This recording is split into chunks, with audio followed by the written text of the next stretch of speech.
ভর্তা করা হইতেছে। জাম ধুয়ে রাখছি, তুমি ওড়োই নাই। কেরা কইছে? ধুয়ে রাখে দিছি যে ভর্তা বানাই নাই তো। তুমি এটা কি করতেছো? যেটা কাটতেছো এটা গলি গেলে বড়ি দিয়ে ভরি দিতেছে গা। এরপরে ডার কাটমই না, আঁশ বেশি তো এজন্য ইয়া হইতেছে, আস্তেই রাখা লাগবো। এটা আজ বেশি দোষ না, তুমি কাটা পাও না, এটা দোষ। আঁশ বেশি আপনি জীবনে কাটতে কোনোদিন বসেন। বড়ি দেখে নাই।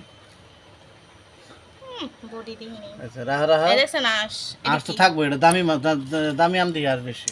এবারে আঁশ দেখে তো বডিতে ধরে না, তাও আবার পাকা। খালি আমার লগে কথা ইয়া করে। তুমি কি ভাবছো কাঁচা আম খাম তোমারে? কাঁচা আম মজা লাগে ভর্তা। জামও আছে, জামের ভর্তা খামো, আমের ভর্তা খামো। আর কি আছে কো? আর কিছুই নাই। লবণ ভর্তা, মরিচ ভর্তা। মরিচ ভর্তা হয়, লবণ ভর্তা হয়? সব ভর্তার মধ্যে লবণ দেওয়া হইতো, এর জন্য এটার নাম লবণ ভর্তা।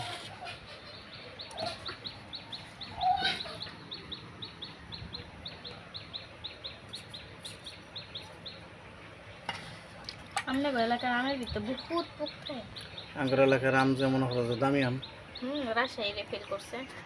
রাজশাহীতে আঙ্গুর অন্তন চারা কিনে দেওয়ার লাগাইছে। খালি আমার লগে তুমি এই আমগুলো দেখতেছো কিন্তু কাঁচা, কিন্তু তুমি কাটতেছো পরে একবার পাহা দেখছো আঙ্গুর এলাকার আমের কিরম, এটা কেরামতি। এই দেখেন পোকা হয়েছে। কোনটা? এটা পোকা হয়নি। না, এটা অমৃত। কই পোকা? আমি কি খুইলা দেখামো? ফালাই দিছি পোকাটু।